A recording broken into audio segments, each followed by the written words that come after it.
Visualization is right at the heart of my own work too. I teach global health. And I know having the data is not enough. I have to show it in ways people both enjoy and understand.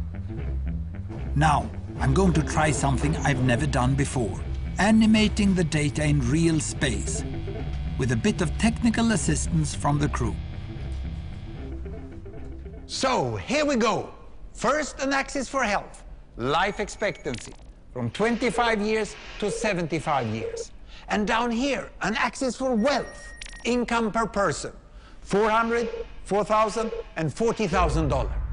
So down here is poor and sick, and up here is rich and healthy. Now, I'm going to show you the world 200 years ago, in 1810.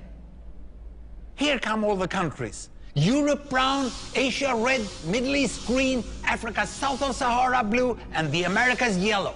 And the size of the country bubbles show the size of the population.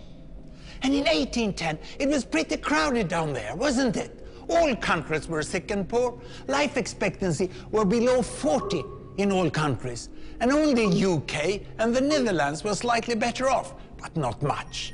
And now, why start the world?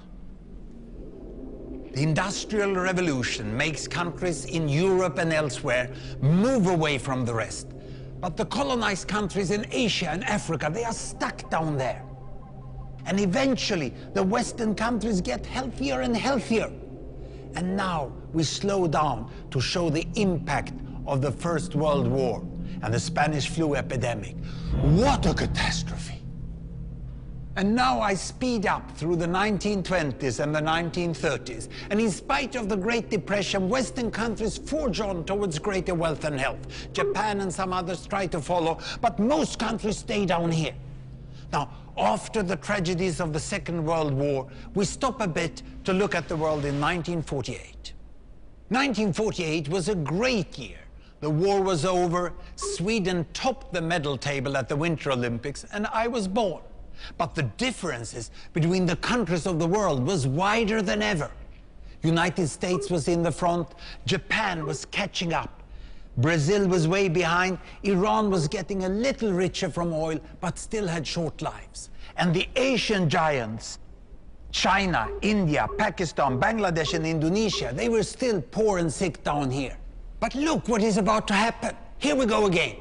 In my lifetime, former colonies gained independence, and then finally they started to get healthier and healthier and healthier. And in the 1970s, then countries in Asia and Latin America started to catch up with the Western countries. They became the emerging economies. Some in Africa follows. Some Africans were stuck in civil war and others hit by HIV. And now we can see the world today in the most up-to-date statistics.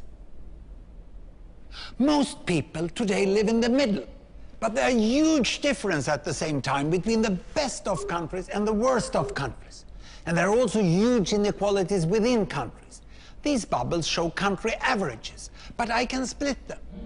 Take China, I can split it into provinces. There goes Shanghai. It has the same wealth and health as Italy today. And there is the poor inland province Guizhou. It is like Pakistan. And if I split it further, the rural parts are like Ghana in Africa. And yet, despite the enormous disparities today, we have seen 200 years of remarkable progress. That huge historical gap between the West and the rest is now closing. We have become an entirely new converging world. And I see a clear trend into the future. With aid, trade, green technology and peace, it's fully possible that everyone can make it to the healthy, wealthy corner. Well, what you have seen in the last few minutes is a story of 200 countries shown over 200 years and beyond. It involved plotting of 120,000 numbers. Pretty neat, huh?